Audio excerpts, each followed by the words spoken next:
What a day. Oh, what a day. You nearly forget what those away wins are like. But that was just a great feeling. It's the atmosphere, the crowd, the storylines, everything was all set up for a really, really good day. And normally Dundalk let you down, but today they did not let us down. Like that is the surefire way to come out into a game and get a victory is to knock in 3 goals in the first half an hour. To go through this madcap game, I'm joined by Stephen McKevitt. Steph, how are you? All good, all good. Still buzzing after that, yeah. Thank God the Monday. Yeah, away win, Steph. That's been a while, hasn't it? Yeah, absolutely. It's been a long time coming, and that first 30 minutes or whatever was brilliant. Like it's sort of what we've been not expecting, but that's what we've been wanting and looking forward to seeing from some of the players and from the team as a whole as well, I suppose. Would Vinny let us give away a pizza tonight? What do you reckon? Yeah, surely. It's in then, lads. It's in. If we can't give it after that, I think it's going to be a landslide for a certain individual, I would say, throughout, judging by what's coming in already. Steph, we said on Friday night that a draw was great and all against Derry, but we really need to do something in this game to really pull it back. And we were hoping, like we did say, I think it was even yourself said, even 4 points this weekend would be really good in whatever way it came. And that's exactly what we got. Yeah, before a ball was kicked on Friday night, you would have definitely taken 4 points out of these, especially with with beating Pats up there. Like that has to be a massive confidence booster. Get the proverbial monkey off the back of the way of performances and their way of results. But look, you couldn't ask for more. Like we sort of said, it was set up nicely with the manager swap and dugouts as such. Yeah. And everything that went with it, and even Owen coming off the bench, and he's put in a shift. He's done really well. He's nearly scored. It would have been that would have been the icing on the cake if he had it, I suppose. Right, I'm going to have to get this out of the way, but we talked about it on Friday, and you said maybe Ryan O'Kane should get a go. He was talking about, and that's the big change in this one. Sam Durant is dropped, and Ryan comes in there. So clearly, he's been listening to you, Steph. Is that what we take from this? Yeah, obviously, it's played in the dressing room before he does his team talk or whatever. But I know. Look, I think not that it was an obvious one, but Ryan sort of hadn't really gotten much opportunities. I'd spoken to him after John come in, and Ryan was delighted he came in. He said his training was really good, and he'd spoken to him a few times. So I half thought he might have come in against Derry, but it was probably best that he held fire on him. He had a snapshot come the end of the Derry game, which almost went in. I think a few people thought it did go in. It rippled the back of the net. It was close, all right. But yeah, I think, look, he's young, he's energetic, he's skillful, he can score a goal. It was mad that he hadn't got an opportunity up until this point. But look, what's gone, it's gone, and delighted he got in from the start, and then to get the goal. I know he's probably got a bit of luck with the keeper, but we'll take that. It's sort of. I think we were saying though, we just need to be shooting, wasn't it? That's what we said. You score goals, you get shots on target. And Gullum was showing signs of that. He had a couple of snapshots in the Derry game, and it sort of, that was the stepping stone we needed to put in that performance today. It showed glimpses, and we were just saying, we hope it wasn't the fall stone of the Rovers game where we fell back again, or the opening game of the season where we looked really good as well. But thankfully today was our day. Well, as he's now been dubbed here by Jordan Cooney, Gulandinho. So look, we're the first minute and we get a free kick, and it was interesting listening to his post-match interview today. He nearly walked away from the free kick. He thought it was too far out. And then he quickly changed his mind, says, "Ah, no, I'm just going to hit it." The lad just said, "Have a go at it, hit it." And Yeah, it just, like, he's not going to hit one sweeter than that. Only that, like, that was right top ends. yeah. It's times like these you love the Sky Sports. You know the way they used to follow the ball with the line Yeah, and see yeah, how fast it was going when it hit the net. But I like, he's not called the hammer for nothing. Now we're starting to see, glimpses of that. Like you already said, the snapshots against Derry. And look, I said the other night, your last miss is only is the next one closest to your next goal. So yeah, thankfully, and that just filled him up with confidence straight away. Like, yeah. You could see it, couldn't you? yeah, exactly. And even his performance, he seemed to be, really, really at it. Everything seemed to go rightly for him. But what impressed me is, as well as the two goals, was his work rate. Like, I think Mark had already mentioned in the comments about, how things weren't going his way. He always managed to put in a shift. So yeah, look, I don't think, if anything, that those standards, he raised them up a little bit higher again today. He kept the whole back line honest, I suppose. And look, you can say the same for Elliot as well. Obviously, the chances or the goals didn't come for him, but hopefully, with a strike partner getting a few, maybe that'll kick him on. I think, Oh, he's seen the best of Gullen because he's somebody finally up with him. yeah, I think we've been sort of saying, not crying out for it, but we were saying, something needed to change. It just wasn't working, him playing up top of himself. And, to have someone to play off, and, to have someone walk like Elliot walks and wins his fair share in the air and different things like that. Like, Does a lot of ugly work, Elliot, doesn't he? Like, he he gets does. stuck in and occupies defenders and stuff like that, doesn't he? Yeah, he does the work, that even the wee niggly fouls that he commits, that you don't get a yellow card for, but when you're a defender, you'd be gritting your teeth at him, looking to get a bit of revenge or whatever. It just annoys you and sort of puts off your momentum in game. But look, you have to give credit to John Daly. You could have, like, I know we'd been crying out for maybe Uncanny to start the game, but like, he's kept faith with the two lads, even though they weren't firing. And look, I think he's probably justified in his strike partner selection today anyway. So hopefully, long may it continue, and hopefully the boys go from strength to strength from here. When you look at we've kind of talked about Ryan's, being opportunistic, and as you say, he just hits the ball, and once you get on target, you have a chance of scoring. But the third goal from Gullen, I suppose, if he's buzzing after the free kick, if he doesn't get that goal, he doesn't even attempt that shot. Sure, he doesn't. And it's great play by Horgan, gets down, finds a space inside, and he kind of opens up. And for some reason, the keeper takes a step inside. He realizes there, who's the defender in front of him? Keeney, was it? Can't remember who it was. Or Edmund, I can't really remember. Yeah. He's in front of him, so clearly he's looking at that corner, so there's no way the keeper's going to be able to see it past him, and he puts it right into the one spot where he's not going. But I just think that's the confidence is oozing out of him at that stage, and now he's willing to take those chances, isn't he? Yeah, like we'd seen it in previous games where he probably overthought situations like that, whereas it just seemed to flow naturally, and he was like, I'm going to hit this, I'm going to score. Whereas, sometimes he was taking an extra touch, or he was having to look up and the defender was coming and taking it off him. It seemed like it just flowed, and it was instinctive nearly more than, him having to overthink it.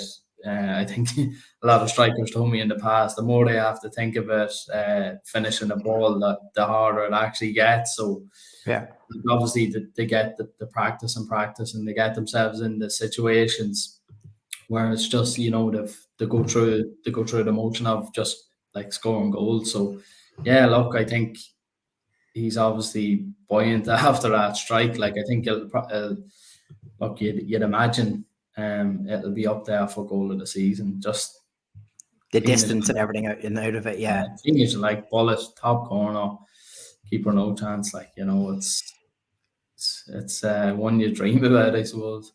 So, look, there's no way John Daly even dreamt of it last night. He's returning back to Inchicore. 22 minutes in, his team is 3-0 up. And then what happened? Like, it's a scrappy sort of one. The handball for the penalty against Horgan. It's come right across the goal. Horgan seems to kind of be half down and everything, but was it deliberate handball? Would you say? I don't know. It's kind of hard to call. I can't see it being deliberate. Like, it's he's close enough range where like you're not going to be able to move out of it. I've watched it back a couple of times on replay, and I'm sort of like, does it definitely hit his hand or not? Because it goes that quickly, and you're sort right of in front of me on the camera, so I knew it definitely hit it.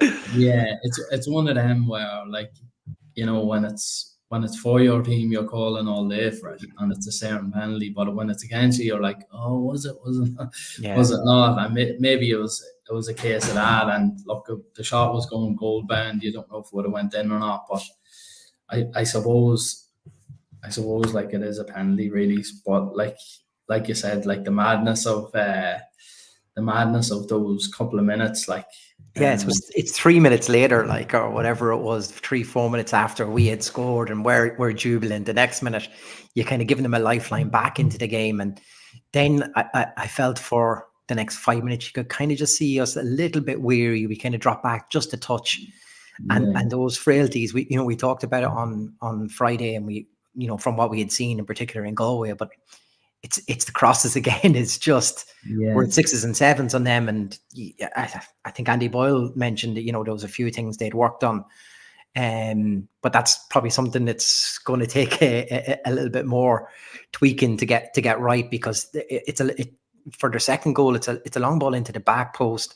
Monroe kind of comes, but then doesn't come, gets caught in no man's land. By the time it comes back over for the second ball, he's pretty much onside for everything. It's coming through bodies. We just look a bit all over the shop on it. It's unfortunate as well that we let them back in like that.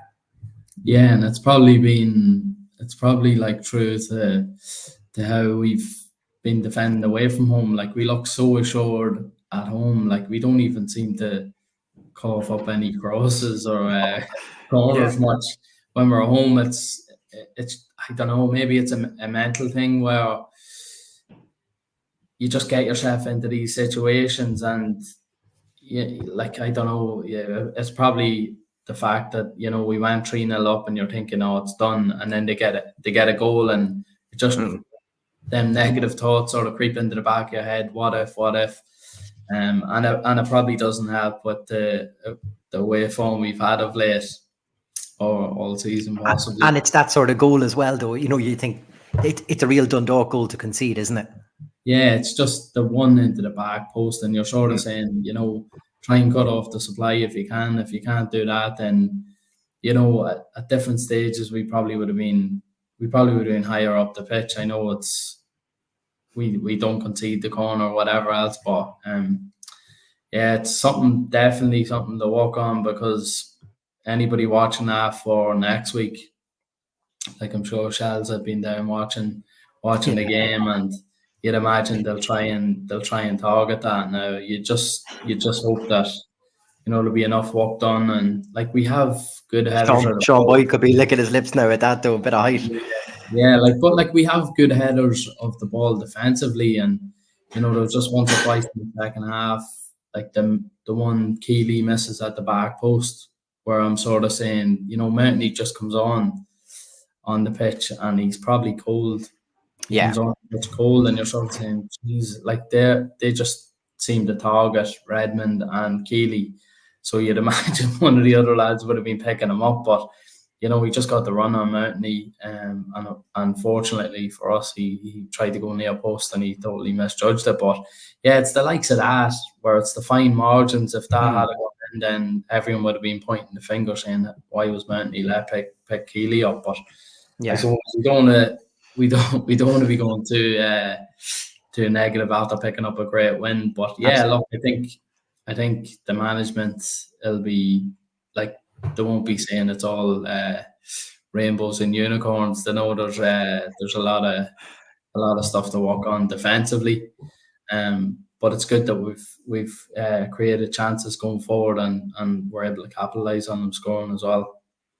Probably halftime just came at the right time for us as well, because to just have any sort of lead going in at halftime was ideal. But I think we've seen from what we need to do, it seemed to me the second half performance be more like an Oriel Park performance, if you know what I mean. Yeah. Like although you're talking about that the headed chance you had, and they had one more who was flashed the ball right across the the goal, but that was really it then. Like Monroe didn't have to pull off a big save really on anything else. If anything, you think of Gullen's header and definitely Owen Kenny's chance in the second half was probably the big chances of that second half. But you know, as I said, it looked a lot more assured in defence. As you say, I think substitutes come in at the right time. In particular, Mayo, I think, came in at the wrong time because they were trying to just lob balls in there. And I think John Daly seen that and said, right, we need just the extra height in there from Mayo, and that's kind of shored that up. And then all of a sudden they had to stop playing that way. And then they kind of started running out of ideas, I felt. Yeah, I thought Mayo might have been introduced a wee bit earlier, if I'm honest. It's one of them where the game's in the balance and you probably don't want to be changing too much at the back, although Mountney comes on left full and Mayo comes on centre half, so that's two. But I suppose Mayo was an addition to the back line instead of, swapping somebody out. So yeah, look, I think we defended it well. I think they played into our hands a little bit. Some of the crosses, they were definitely going for end swingers. They probably thought, Monroe will be coming under severe pressure now. But, they played a lot of, overhit a lot of free kicks, and Monroe was able to claim them quite easily. And then that probably gave him a bit of a confidence booster as well. Like, obviously what happened in Galway and whatever else. But yeah, look, I think he was assured in the second half. He definitely not that he didn't have any big saves to make, but like you said, the two Gullen chances, he's the 1-on-1. I thought he was gonna, put it through the keeper's legs at that stage for the hat trick, and then maybe it's what you said, just too much time to think about it.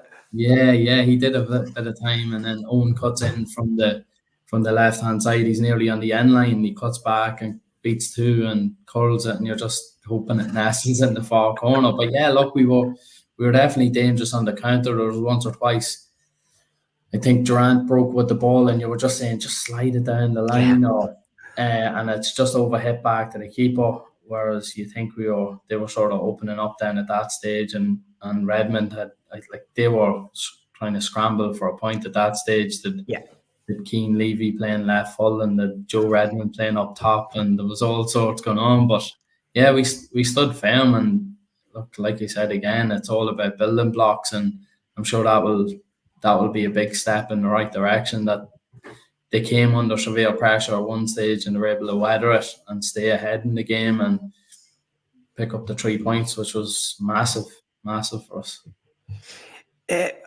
Look, although all the plaudits will probably go to Jamie Gullen for the double today, and even if the romantic in us all for him being under pressure and going and getting the goals and all, but I think definitely a big shout out to both Archie Davis and Daryl Horgan, who I thought were exceptional today. Daryl's carrying the ball in particular. It's something, I think you might have said Daryl maybe sometimes needs to come out of the team just to get that burst of energy, but you really seen it today, how valuable he can be to the squad, isn't it? Yeah, and look, he's probably one of the more senior players now at this stage, so he's been around the block, and he, everything he's done in his football career to date, I'm sure some of the young lads like Brian O'Kane's looking up to Horgan, and when you see him doing little things and positive and getting forward, getting crosses in the box, his ball retention, like when he's on form, you can still see flashes of the brilliance he showed when he was here first time around. So yeah, look, I think he's massive for us when he is playing well, and today he linked up well, whether it was him making a run to create the space for Archie to cross the ball some of Archie Davis's deliveries were excellent. Like the one for Gullens header, I think was on the money, and you're just On the sort of money. saying, if he gets good contact with I it. think it comes off his shoulder though, or something, does it? I don't know. He definitely doesn't hit it cleanly enough. Like, and he was burying his head in the ground afterwards. So I think he knew that was something he really should have finished. Yeah. Look, I think like Elliott's header against Derry, he nearly tries to hit it too hard and hits the top of his head. The top of the head, yeah, instead of down into the ground. Yeah. So look, I look for strikers there. You just keep hoping the chances come for you, and you'll definitely put some away. Like I'm sure Gullens, like you said, you brought up the point that Daly made a beeline for him to lift his head after the Derry game, because he probably thought, I've cost the team 2 points there, but he's definitely he's gained them back pretty quickly. And like, after not a bad performance, but I'd say if he looked at himself as a striker, he'd probably say, look, I should have had a couple against Derry. Then he comes up with two good goals today, which makes up for it straight away. So I'd say he's buzzing tonight. Definitely. Probably something I didn't think I'd ever be saying, but have we finally found a position that's really suiting Hayden Muller? I mean, he's not really talked about too much, but him and Paul Doyle seem to have really struck up a partnership in the middle in a place where we were getting kind of worried of who's actually going to be playing in the middle of the park, but this seems to be working for us right now. Yeah, like, look, I think Hayden Muller's probably got in there by default with injuries and suspensions and whatever may be going on in the squad at the time. But yeah, look, I think you can't really take the jersey off him at the minute. I know there's a few to come back and there's a few left already. But yeah, look, I think he's been tidy in there. When he does it simply, he looks quite assured. He nicks balls back. You don't expect him to get. He turns over a lot of turnovers, isn't he? Yeah, a lot of turnovers for someone in there. He sort of, I don't want to say it, but he sort of reminds you of like a John Stones when he steps in there. Like, he has that sort of look to how he plays, and his turnovers are massive. Like, you don't. And that's what we were missing. Like, because we felt like teams were coming in waves at us, that we had nobody to break up that play and kind of win it back for us. But he seems to be able to tackle and win a ball, defend it, and then distribute it back, like, towards, like, he's never in a rush to give the ball away after winning it back, like, that kind of way. He's a real calm sort of presence in the middle, and I think that's probably helping Paul Doyle as well. I don't know, I think you've broke the curse now. That's back-to-back positive performances from him as well. Like, so that's another positive, because I think we were worried with no Robbie Benson in there. How do we get this middle of the park working? But by playing the two up front, and has allowed us then to have the two holding midfielders, it's kind of, I don't know if it's by default or it's been masterminded at the moment, but it's definitely worked, hasn't it? Yeah, look, I think it helps the two lads as well that, the wingers aren't out wingers. They nearly play as a box at times, and I think it is. Is that helping with defensive cover then when we don't have the ball? Look, is that like an extra line in the middle? Because we were saying that teams were running right the way through us previous. Yeah, and look, if someone has to get out wide, then if they're hunting us out wide, then they have to cross into the middle as well. So look, we defend the middle. Johan Cruyff always maintained, if you have a good solid middle, like, I don't even think he played wingers at times, which, I'm not saying John Daly's Johan Cruyff or anything, but yeah, like, he's obviously coming up against us and then coming into the team, he's noticed maybe that is a weakness. So yeah, look, it's definitely worked to date, and we can just write off the Galway game because he obviously just met the players 4 hours before. But yeah, exactly. Look, if you're just counting from Derry and Pats, like, he's 4 points in out of his first 6. Yeah. So is it new manager bounce, or are we just seeing a better structure to this team that always had this potential that we've probably seen kind of under Burnsy and Garth previously. We've had more bounces than an NBA basketball at this stage this season, but look, I think like we mentioned a couple of weeks ago, if you get your back line solidified, get them used to each other, consistency, then you just build on that. You build from the back up, and it looks like the work that Bonesy and anyone else that was there previously, the work that they've done, John Daly and Graham Kelly sort of, picked it up and ran with it. So you can just play. I won't say the line that I said a couple of weeks ago, but yeah, look, you play with who you've got. You just have whatever hand they were dealt. They've obviously made the most of it in the last couple of weeks. So it's great to see. And it was a lot of doom and gloom a couple of weeks ago, and Drogheda were nicking a few points here and there, and we were drawing games at home and hoping for the best. But yeah, look, I think this is it. Like every time we slipped up, it had a bad ripple right the way through for other results for us. And this weekend, double weekends, we talked about it numerous times before. They're key if you can get something out of it, and that's why I think the Drogheda loss that time was such a damage in confidence, if nothing else, to this team. But to come out now undefeated after a double weekend, it's got a different feeling to it. Now you're no longer bottom in the league. You've sent your local rivals down to last position in the league. You're kind of looking up and seeing who else now you can, who's the next target to overhaul. Like it's a different sort of feeling, isn't it? Yeah, it's definitely a different feeling, and even the perspective has changed. Like you said, John Daly's post match, he talked that he was asked whether it was 2 points dropped or a point gained, and he was definitely in the mind frame of a point gained, get a point on the board. So yeah, look, if that positive feedback is relayed onto the team, which I'm sure it is, he's not just saying it for the cameras or the media, then they'll all get together as a team, and so far the proof's been in the pudding. With the results we got, it was just massive, because it was mentioned on commentary that we're now 7 points behind Pats with 2 games in hand. So a couple of weeks ago we would have said, 7 points, 2 games in hand, we might claw back to 5 points. But now you're sort of looking at it going, there's no real outstanding team in the league. Even Shells are top, and you're sort of saying, on your day, definitely beatable. We could beat anybody on our day. So yeah, look, that's another massive game to look forward to. Yeah, look, on the bank holidays, we always do a much quicker show, because we kind of do the big show the Friday night.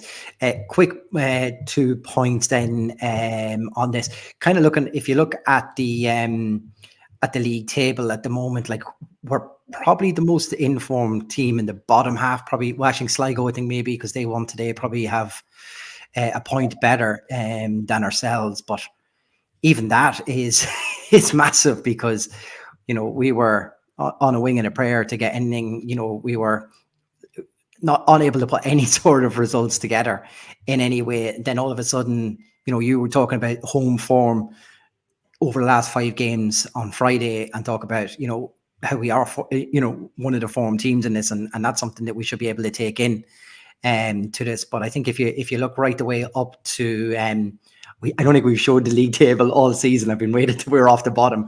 But like if you look from Bows right the way down, so like Bows have picked up 4 points over the last 5 games, 4 points for Pats over the past 5 games as well, and 1 point for Drogheda, towards we have 7. Like that's massive, isn't it? Like at the moment, people won't want to play you. We were talking about we were probably the whipping boys of this league, and everyone will want to play us right now. But judging by that form, like you're getting close to, as I say, you're only a point behind Sligo, who were in 6th. Yeah, we looked at the home form, and Waterford, I think, had 10 points, and we had 9 points in our last 5. So we were sort of relying on that a bit too much. So yeah, it's great to see the away win, and when you look at the last 5 games as a whole, like it's the performances as well as the points on board that really get you optimistic. And like you're looking at a few games in hand on Pats there who are really struggling for me. Like everyone just thought, I think when Stephen Kenny was announced, people were sort of saying, they're not too far off the top of the table. But I think it possibly was 12 points when he came in, and it was same games played. And you look how far they are off now. They're actually looking over their shoulder, saying, Yeah. "Just we're not breathing down their necks just yet, but we've the couple of games in hand, and if we take full advantage of that, then they're starting to get really worried, I'd Yeah, imagine." and you were mentioning there as well that we've taken points from Shelbourne, Derry, beaten Shamrock Rovers, Waterford, all at home. We've taken points off these guys. So if we can change that around and start taking points off the Drogheda, Pats in the reverse fixture, Bows and Sligo, you could see a situation where we can start mixing it up maybe with the middle of this table and pull away from. You'd love to think the relegation or even a playoff position, and I think judging how bad we started the season, that would be to be anywhere probably 8th, 7th, or 6th would be a good season right now, wouldn't it? Yeah, absolutely. I think just trying to remember off the top of my head, I think Galway might be the only team that we haven't taken points off, which is Yeah, probably good point. probably surprising considering how far we were behind. And Stado McKevitt, I like it. yeah, pull it out of the bag at times. I've been doing my homework now that I'm a consistent starter on the show, So yeah, like absolutely, a performance and a result like that definitely has you looking up rather than being worried how far we're going to be cut adrift. And I think psychologically, just leapfrogging Drogheda now. I think they could be. I think they could be really worried now because they let a couple of leads slip when they were in Waterford, and I think they were 1-0 up or 2-1 up in injury time in Drogheda, and they got turned over possibly by Galway. So yeah, look, that'll all play into our hands. And the boys in the dressing room are probably wishing there was another game on tomorrow. That's it. So yeah, you might as well keep them coming. Get the anorak Exactly. Steph, look, you said that we can go and do this man to match. It's a landslide in one direction.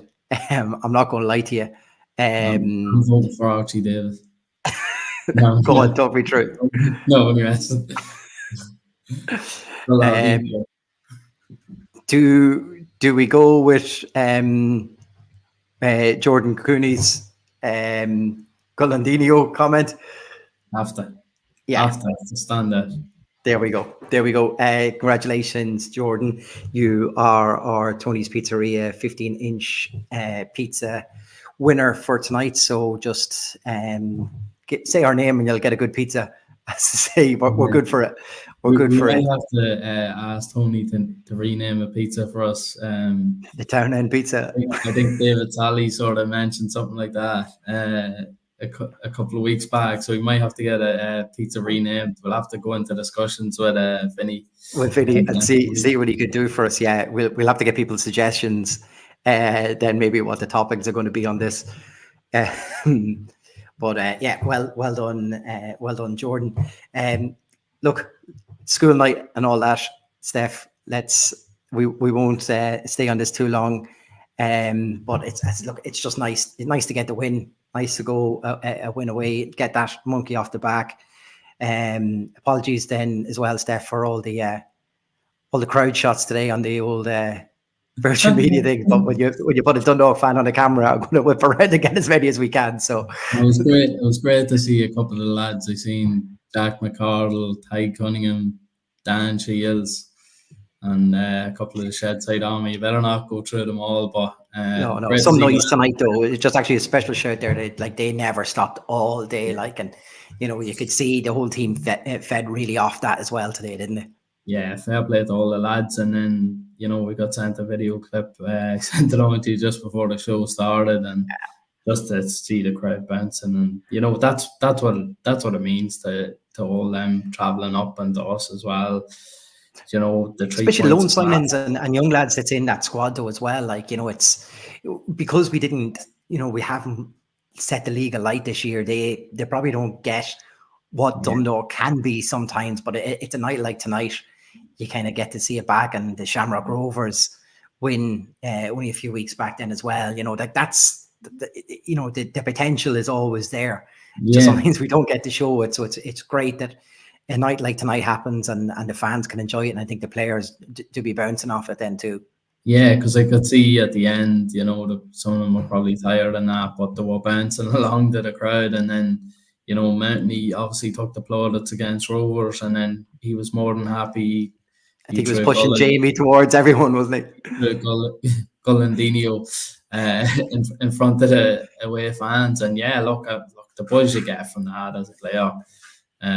I've never been a match winner in the League of Ireland, but I'd imagine the buzz to get just to be in and around that is incredible, and like the fans feeding off the players and vice versa. So, hopefully we can all get behind John Daly's men, get over your bouncing again. Exactly. Couple of questionable clock punches by Mayowa at the end. You'll have to ask him what that was all about. The crowd riled them up, and no one was biting. So Mayowa went for it and done the clock punches at the end as well. But look, if you can't do it on a night like tonight, you'll have to get me video evidence of that so I can send it on to them for the lads. Definitely. Look, Steph, we'll leave it at that tonight. Thanks everybody for commenting in. It's probably, I definitely would say it's a record number for a single player for in a night for Jamie Gullan, but I think that performance tonight definitely warranted that. And thanks to, as always, to Tony's Pizzeria, Vinny, and everybody there for their continued support, and for the Man of the Match competition, for Donald Green and Dundalk Village as well for the overall sponsorship of the podcast. And both of us are wearing Player Fit tops tonight. I have the humble the humble hoodie today as well. So look, it's enjoyable for a change, Steph, doing a podcast on a win compared to being, going, how the hell do we do this again? So thanks everybody for commenting in. Thanks everyone for watching. And as always, come on the town.